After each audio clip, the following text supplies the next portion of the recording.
Welcome to my YouTube channel. વિદ્યાર્થી મિત્રો, આજે આપણે ધોરણ 5 ભાવિકની જે પ્રથમ પરીક્ષાની અસાઇનમેન્ટ છે એમાં પ્રશ્ન નંબર 3A છે. 3Aમાં તમારે સમપ્રમાણ છે કે નહીં એ જોવાનું છે. તો જો બે સરખા ભાગ થતા હોય તો એ સમપ્રમાણ છે અને ના થતા હોય તો નથી. એ રીતે કરવાનું છે. જો હવે આમાં આપેલું છે, આમાં બે સરખા ભાગ થાય છે, હા. આમાં નથી થતા, એક મોટો છે ને એક નાનો, એટલે ના. પછી અહીંયા વિમાનમાં આડી લાઈન છે એટલે નથી. જો ઊભી લાઈન હોત તો થતા હોય. આમાં હા, આ માણસ આપેલું છે તો આમાં હા, અને પતંગ માપી હા. હવે બ છે, કોષ્ટક ઉપરથી જવાબ તમારે આપવાના છે. હવે કીધું છે છકડો રિક્ષા 7 ફેરામાં કુલ કેટલી કેરીઓ લાવે? તો તમારે ખબર છે છકડો રિક્ષા છે, જે આ કોષ્ટક છે એ સમજી લે. વાહનોના પ્રકાર છે. એક ફેરામાં થતું વહન એટલે 6000 કિલોગ્રામ એક ફેરામાં લઈ જાય છે ટ્રક. છકડો રિક્ષા 600, બળદગાડું 200 અને ટ્રેક્ટર 800. અને 1 કલાકમાં કપાતું અંતર આપેલું છે 44 કિલોમીટર 1 કલાકમાં કાપે. છકડો રિક્ષા 12 કિલોમીટર, બળદગાડું 4 કિલોમીટર અને ટ્રેક્ટર 20 કિલોમીટર. એના ઉપરથી તમારે પ્રશ્નના જવાબ આપવાના છે. શું કીધું છે? છકડો રિક્ષા 7 ફેરામાં કુલ કેટલી કેરીઓ લાવશે? કુલ કેટલી કેરીઓ, જે શોધવાનું છે ને એ બીજા નંબરે લખવાનું. એટલે કેરીઓ કેમાં છે? કિગ્રામાં. અને ફેરા, તો એક ફેરામાં છકડો રિક્ષા કેટલી કેરી લાવે છે? 600 કિગ્રા. તો આપણે કેટલા કિગ્રા? 7 કિગ્રા. 7 ફેરામાં કેટલા? તો ચોકડી ગુણાકાર 7 ગુણ્યા 600. જો આવી રીતે આમ સામે સામે, અને આ છે તે ભાગ્યા 1. તો ભાગાકારમાં 1 હોય એટલે એ કંઈ લખી નહીં તો બી ચાલે. હવે જો આ 2 શૂન્ય છે અહીંયા મૂકી દઈએ અને સંતાડી દેવાના. પછી 6 સત્તા 42 થાય. તો 42 કિગ્રા કેરી લાવશે 7 ફેરામાં. ચલો હવે બીજું. ટ્રેક્ટર 6 કલાકમાં કેટલું અંતર કાપશે? શું શોધવાનું છે? અંતર. તો અંતર અહીંયા બીજું લખીએ, અંતર, અને આગળ શું છે? કલાક. તો કલાક અંતર કેમાં છે? કિમીમાં છે ને, અને સમય એ તો કલાકમાં છે. હવે 6 કલાકમાં કેટલું અંતર કાપે?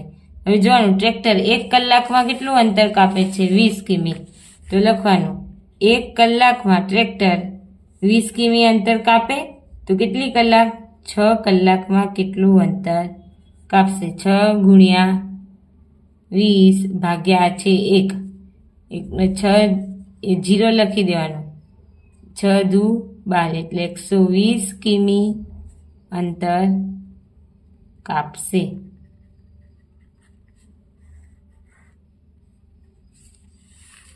ચલો હવે ત્રીજું. છકડો રિક્ષા 60 કિમી અંતર કાપવા કેટલો સમય લેશે? હવે જો અહીંયા સમય આપેલો છે, સમય શોધવાનો છે. પહેલામાં સમય આપેલો હતો તો અહીંયા લખીએ સમય. જે શોધવાનું એ પાછળ લખવાનું. કેમાં? કલાકમાં આપણે. અને અહીંયા અંતર કિમીમાં. જો 1 કલાકમાં છકડો રિક્ષા કેટલું અંતર કાપે છે? 12 કિલોમીટર. 1 કલાકમાં છકડો રિક્ષા 12 કિલોમીટર અંતર કાપે. તો 60 કિમી અંતર કાપવા કેટલો સમય લે? 60 ગુણ્યા 1, અને આ 1 બચ્યું ને, આ જે આપણે ભાગાકારમાં 12. 60 એકા 60 અને 12. 12ના ઘડિયામાં 60, 12 પંચા 60. કેટલી કલાક લાગશે? 5 કલાક લાગશે. ચલો હવે ચોથું. ટ્રક 2 ફેરામાં કેટલી કેરીઓ લાવશે? જે ટ્રક છે 2 ફેરામાં કેટલી કેરીઓ લાગશે? તો આપણે લખીએ. શું શોધવાનું છે? કેરીઓ. જે શોધવાનું એ બીજા નંબરે. કેરીઓ કિગ્રામાં. જો એની સરનેમ આપવાની જ. કિગ્રા છે શું છે? આગળ શું છે? ફેરા. ચલો 1 ફેરામાં ટ્રક કેટલી કેરી લઈ જાય છે? 6000 કિગ્રા. જો અહીંયા હું નથી લખતી, ઉપર આપી દીધા છે એટલે. તો આપણે 2 ફેરામાં કેટલી કેરીઓ લઈ જાય? તો 2 ગુણ્યા 6000 ભાગ્યા 1, એ તો એ જ આવશે. ચલો કેટલા શૂન્ય છે? 1 2 ને 3 સંતાડી દેવાના. પછી શું બચ્યું? 6 દુ 12 એટલે 12,000 કિગ્રા કેરી લાવશે 2 ફેરામાં.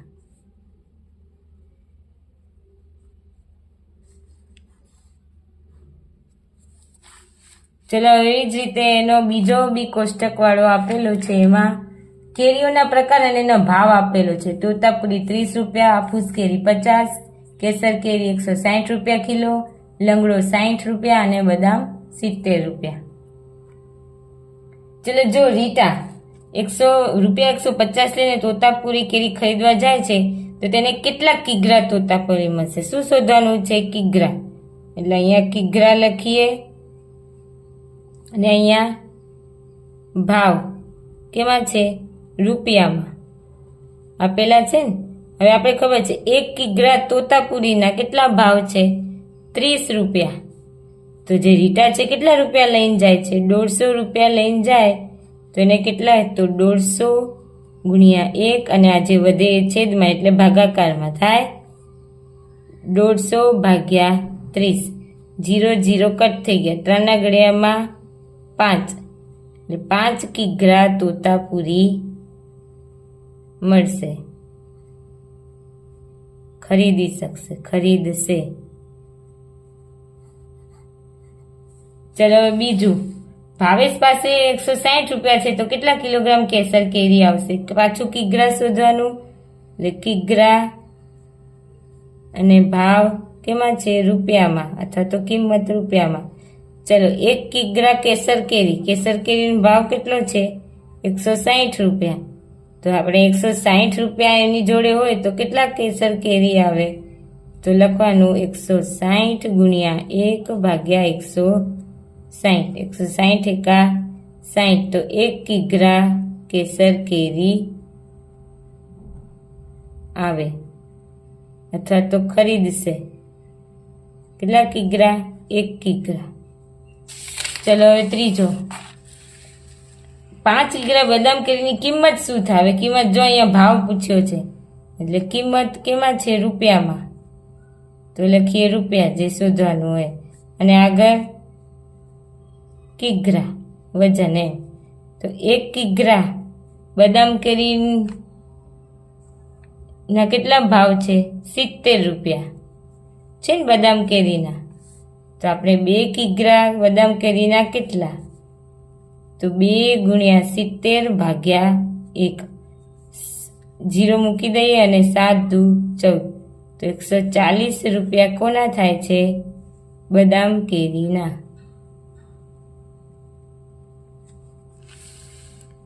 ચલો 300માં કેટલા કિગ્રા લંગડો કેરી ખરીદી શકાય? કેટલા કિગ્રા? જો અહીંયા બી ઉપર જેવું જ છે, કિગ્રા શોધવાના છે. તો કિગ્રા છેલ્લા રાખીએ. આગળ ભાવ કેમાં? રૂપિયામાં. શું ખરીદવાનું છે? લંગડો. ચલો 1 કિલો લંગડોના ભાવ કેટલા છે? 60 રૂપિયા. તો 300 રૂપિયામાં કેટલી લંગડો કેરી ખરીદશે?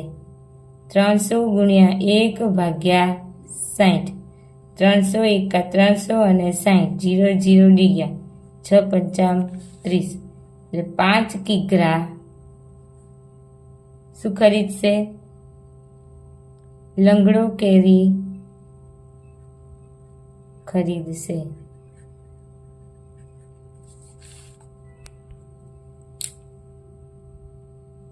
હવે છે એના પછીનું ત્રીજો કોષ્ટક, વાહનનો પ્રકાર. એમાંય કેરીનું વહન અને કલાકની ઝડપ આપેલી છે. એમાં ઊંટલાડી, છકડો રિક્ષા, ટ્રેક્ટર અને ટ્રક. ચલો છકડો રિક્ષા દ્વારા 3 ફેરામાં કેટલી કેરીઓ લાવશે? કેટલી એટલે કિગ્રામાં. તો આપણે કિગ્રા છેલ્લે લખીએ. આગળ શું લખીએ? ફેરા. ચલો 1 ફેરામાં છકડો કેટલી લાવે છે? 800 કિલોગ્રામ ને. તો આપણે કેટલા ફેરા? 3 ફેરામાં કેટલી લાવશે? તો 3 ગુણ્યા 800 ભાગ્યા 1.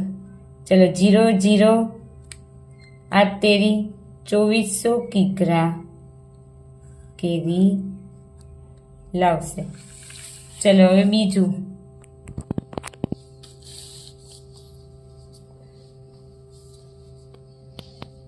ટ્રક 2 ફેરામાં કેટલું અંતર કાપશે? ચલો અંતર આપેલું છે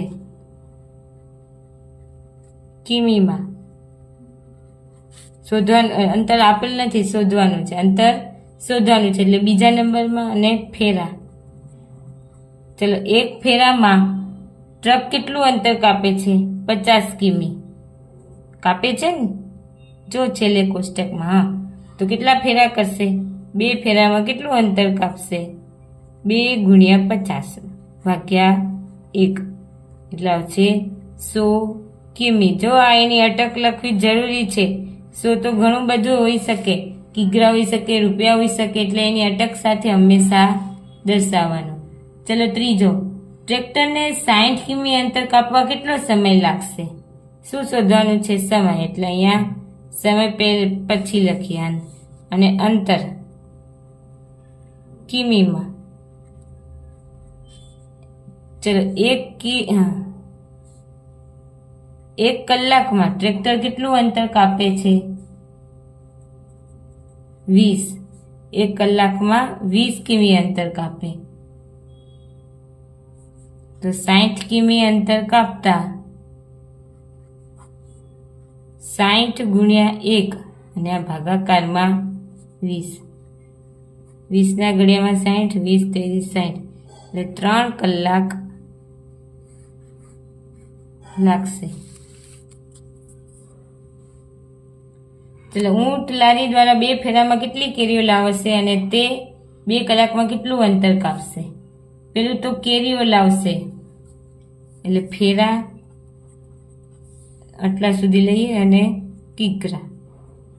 ચલો 1 ફેરામાં ઊંટ લારી કેટલી કેરીઓ લાવે છે? 400 કિગ્રા. તો 2 ફેરામાં 800 થશે.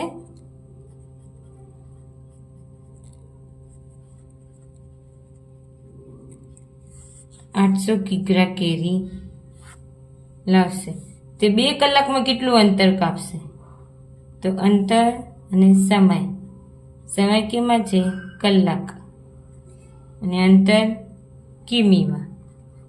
શું કીધું? ઊંટ લારી 1 કલાકમાં કેટલું અંતર કાપે છે? 5 કિલોમીટર. તો 2 કલાકમાં 2 ગુણ્યા 5 ભાગ્યા 1 એટલે આવશે 10 કિમી અંતર કાપશે. હવે જોઈશું પ્રશ્ન નંબર 3નો ક. આપેલ ચોરસ કે લંબચોરસને માગ્યા પ્રમાણે ભાગ પાડો. તમને એક આકૃતિ આપેલી છે, એમાં 4 ચોરસ આપેલા છે, A, B, C અને D. તો જો ચોરસ A ના સફેદ ભાગને 2 સમાન ભાગમાં વહેંચો. તો આ ચોરસ A તમને આવું આપેલું છે આખું, અહીંયા લાઈન નથી, પણ પછી શું કીધું છે? એ ભાગને તમે 2 સરખા ભાગમાં વહેંચે. તો તમે આમ આડી લાઈન કરી દેશો તો આ 2 સરખા ભાગમાં વહેંચાઈ જશે. પછી જે ચોરસ B ના સફેદ ભાગને, સફેદ એટલે આના સિવાયનો જે સફેદ ભાગને 3 સમાન ભાગમાં, તો એ તો ઈઝી જ છે, 1, 2 અને 3 સરખા. આ સફેદ ભાગ હતો એને 3 સરખા ભાગમાં વહેંચી. એક આમ લાઈન કરી, એક ઊભી લાઈન કરી, 1, 2 ને 3 સરખા ભાગમાં વહેંચાઈ ગયું. પછી કીધું છે ચોરસ C ના સફેદ ભાગને 4 સમાન ભાગમાં વહેંચો.